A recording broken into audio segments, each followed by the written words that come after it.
Philippe Richard Bertrand. Est-ce qu'il y a quelqu'un qui calcule? Je capote. T'imagines combien ça coûte? Entrepreneur et chroniqueur passionné. Qu'est-ce que tu veux de plus? Philippe Richard Bertrand. On va aller rejoindre Philippe Richard Bertrand. Je ne sais pas s'il était avec nous déjà. Est-ce que tu es déjà là, Philippe? Ben, il n'est pas là, mais c'est pas grave. Écoutez, moi, je veux juste vous revenir sur le fait que j'évoquais que parfois, c'est vrai que les politiciens ne répondent pas et je m'attends, autant c'est une noble fonction d'être politicien ou politicienne, il y a quand même une forme de devoir de répondre quand on est devant des situations comme celle-là. Alors, je vais m'assurer d'avoir des réponses cette semaine, entre autres au niveau du pipeline qui traverse la rivière des Outaouais. Je vois que Philippe Richard est avec nous. Salut Philippe Richard. Ça va bien et toi? Écoute, c'est une journée excitante pour tout le monde ici, de toute évidence. Ben oui, quelle belle nouvelle. Exactement. Et puis dis-moi donc, qu'as-tu retenu dans le merveilleux univers de nos finances publiques? En fait, je suis tombé en bas de ma chaise, je te le dis tout de suite. Encore? Encore dans Lyon électrique. Lyon électrique, on apprend de Michel Girard ce matin, comme quoi que, en fait ce week-end, que les dirigeants de Lyon électrique depuis 2021 ont vendu pour à peu près 25 millions d'actions. OK? Encore une fois... En tant que dirigeants, ils ont vendu leurs actions de l'entreprise qu'ils dirigent. C'est pas rassurant à la base, non? Bon, c'est questionnable. C'est pas illégal. Il faut faire attention, là. C'est pas illégal. C'est questionnable que depuis 2021, les deux principaux dirigeants ont délaissé des actions. Si ça avait été un fonds d'investissement, OK? Tu sais, dans l'article de M. Girard, on parle du fonds d'investissement d'Alexandre Taillefer. Tu comprends qu'Alexandre Taillefer, dans son fonds d'investissement, sa job, c'est de faire un rendement puis se sortir de l'action à un moment donné. OK? Mais quand tu es le dirigeant de l'entreprise et que ça laisse un goût amer, puis là, tu sais, ils ont fait ça depuis 2021. Je te rappelle qu'en 2023, ils se sont donné des bonus astronomiques, OK? Et en 2024, tu sais, 25 millions d'actions, là. 5 millions de bonus en 2023. Puis, il y a 3 mois, ils se sont mis à genoux pour avoir un prêt d'urgence de 7,5 millions. Sais-tu ce qui aurait été bénéfique pour la société? C'est que les deux dirigeants principaux, mettent de l'argent avec le gouvernement du Québec. Ben oui. Au prorata de leur actionnariat, par exemple. Mais même pas au prorata. Même si le gouvernement en aurait eu un petit peu plus dans sa poche à lui, là, en sortir, c'est pas grave. T'envoies au marché comme compagnie publique que tu es le président de cette entreprise-là, puis tu y crois tellement que tu rachètes des actions. Sauf que là, c'est pas ça.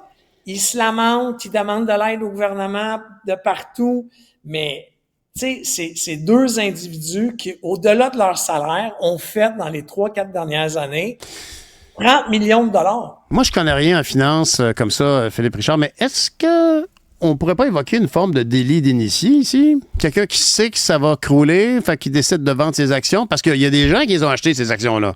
Il y a des épargnants qui ont travaillé peut-être à la cantine à 17 piastres de l'heure, puis qui ont dit « je vais faire un petit portefeuille d'investissement ». Tous ces gens-là ont l'argent que le monsieur a fait en vendant 25 millions d'actions, là, elle vient d'autres personnes qui perdent l'argent. Effectivement. La seule affaire qu'il faut faire attention, c'est qu'il y a un gendarme boursier au Québec, dans toutes les provinces du Canada, aux États-Unis. Au Québec, c'est l'Autorité des marchés financiers. L'Autorité des marchés financiers scrute de façon importante les ventes d'initiés qu'on appelle, parce que ces deux individus-là, ce sont des initiés par rapport à la compagnie. Donc, il y a des règles. Tu sais, tu peux pas vendre avant une annonce, après une annonce. Tu sais, c'est très réglementé. Je suis pas en train de dire non plus que l'AMF l'a pas échappé. Je vais juste dire qu'en temps normal, l'AMF fait un bon travail. Moi, j'ai bon espoir que l'AMF, dans ce dossier-là, a fait un travail. Puis avec ce qui se passe en ce moment, a sûrement, tu sais, là, je veux pas leur mettre des mots dans la bouche, mais il y a quelqu'un qui a dû faire une vérification diligente de toutes les ventes d'initiés. Sauf qu'encore une fois, si tu crois en ton entreprise, OK, remets de l'argent dedans. Là, je comprends que les dirigeants vont peut-être dire, parce que tu comprends qu'il leur en reste énormément d'actions, là. Mais tu Ah peux oui, pas- quand ils ont vendu 25 millions d'actions, tu dirais qu'ils ont vendu à grosse louche, là, une grosse proportion de leur action ou un dixième Je ou un dirais quart? que de leurs avoirs, là, du pourcentage qu'ils détiennent, je pense qu'ils ont vendu entre 10 et 20 Excuse-moi, OK. c'est gros, là, mais il leur reste, tu sais, les dirigeants sont encore extrêmement actionnaires. Le plus gros actionnaire de Lion Électrique demeure Power Corporation des Desmarais. Mais, encore une fois, tu sais, ça fait un peu brouillon. Puis moi, j'aime pas le fait que tu te mets à genoux devant le gouvernement, OK, puis tu quémandes, OK? Puis, tu sais, à une certaine époque, il y a des gens qui appelaient ça du BS corporatif. Là. C'était pas très gentil ce qu'on disait sur cette façon de procéder-là. Alors, puis tu comprends que l'entreprise va encore avoir de besoin d'argent. Là. C'est impossible que cette entreprise-là ne fasse pas une autre demande dans les 4-5 prochains mois. Là. Ce qui est triste là, dans tout ça, puis je pense vraiment en tout cas qu'au niveau citoyen, c'est que quand on dit qu'ils sont allés quémander de l'argent au gouvernement, ben ils sont allés quémander de l'argent à toutes les Québécoises et à tous les Québécois. tous les Québécois. C'est ça qu'ils ont fait. Parce que les gouvernements gèrent les fonds publics. Alors, et nous, par esprit pas de solidarité, mais peut-être de fierté, de dire que non, ils ont des bonnes idées, eux autres. Il me semble que l'autobus scolaire, ça fait bien de la boucane quand ça roule sur un stop. Ce serait peut-être une bonne idée qu'il soit électrique. Fait que là, moi, je suis correct, je suis d'accord que mon politicien dise, ben oui, on va mettre telle somme dedans. Puis, alors, c'est notre argent. C'est notre argent durement gagné de chacun. Là. C'est ça qui est triste ici. Alors, ils demandent la solidarité des gens pour financer la vision qu'ils ont. Puis après ça, bye. Ben, deuxièmement, il n'y a aucun mécanisme de contrôle. Si les dirigeants voulaient s'octroyer demain matin 4 millions de bonus, il n'y a aucune façon que le gouvernement a mis dans ses contrats de dire, tu vis largement sur le denier public, on va se mêler du mode de rémunération des dirigeants, on va approuver les bonus.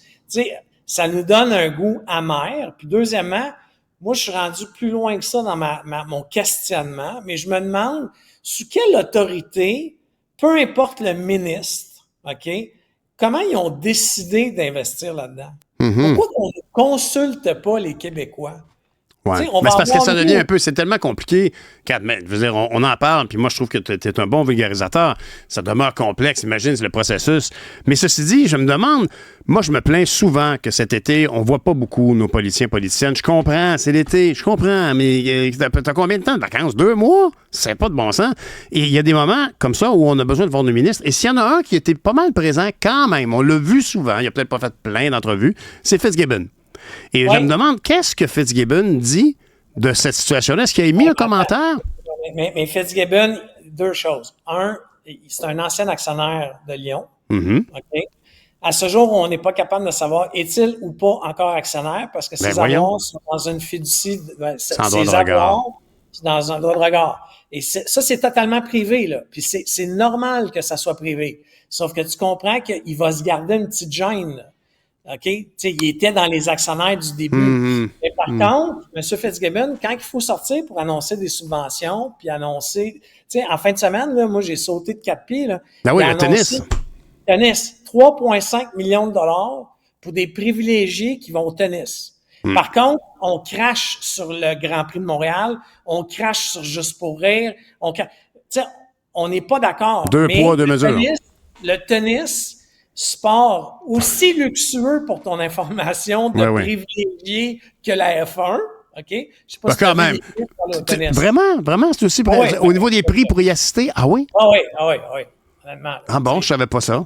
Okay. C'est une belle opération de relations publiques. Ça coûte très cher aller au tennis.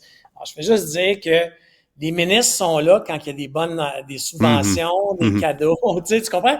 Puis mais ils ont droit à leurs vacances. Là, c'est des gens qui vivent. Tu as été toi-même. Oui. Non, mais écoute, Philippe Richard, moi, personnellement, bien sûr que je comprends. Tu as raison. Faut pas casser du sucre sur le dos de nos politiciens. Il faut le faire en tout respect. Mais, je sais pas, je vais te donner des exemples. Là, le garde, Nordvolt, qui est arrêté, là, parce qu'il y a un problème de productivité avec l'usine suédoise. Donc, ils sont un peu comme, on n'est pas sûr, on va prendre un peu de temps.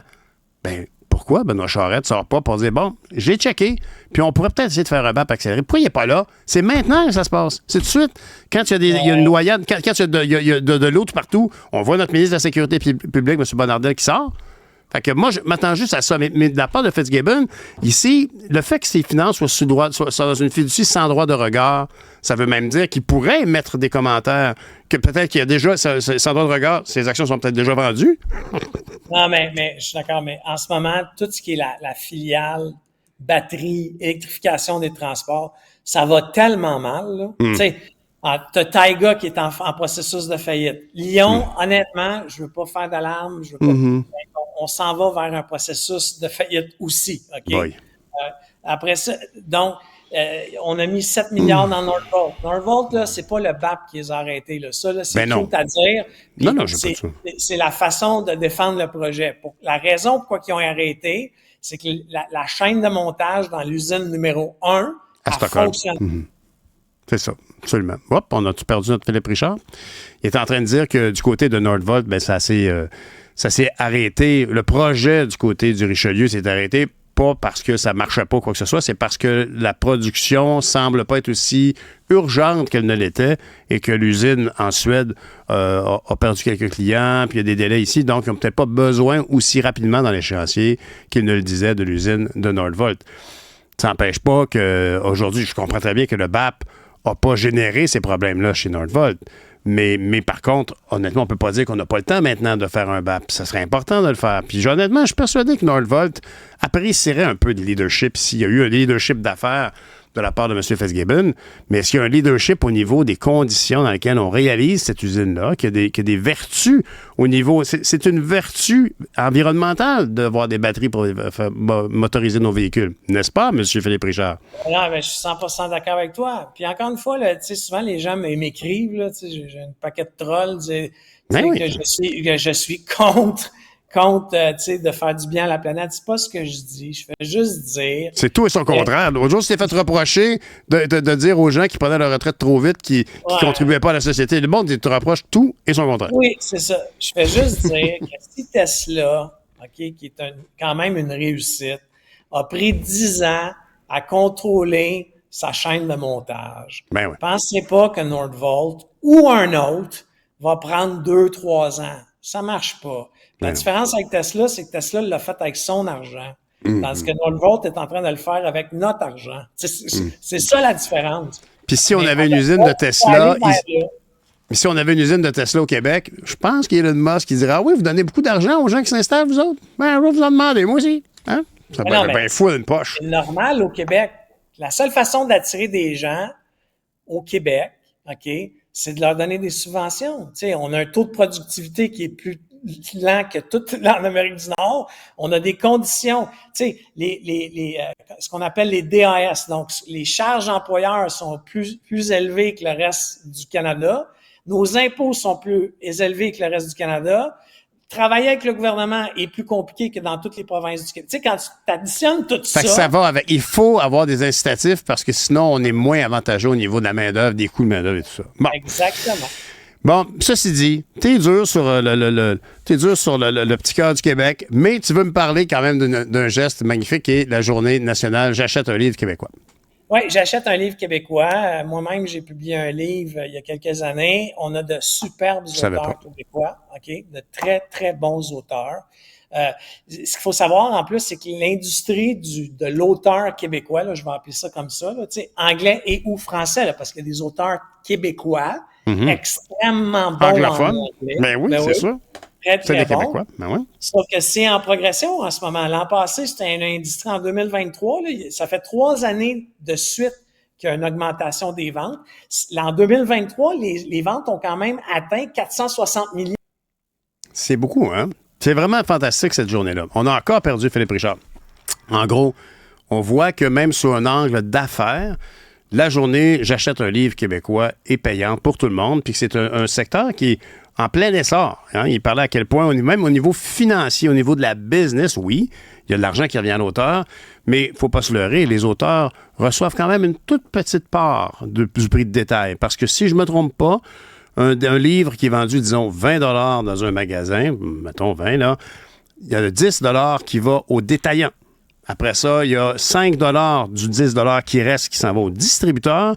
Puis du 5 ça va à l'éditeur. Puis genre, peut-être la moitié de ça va à l'auteur. Fait que ceux qui reçoivent le plus dans le processus, c'est le revendeur au détail.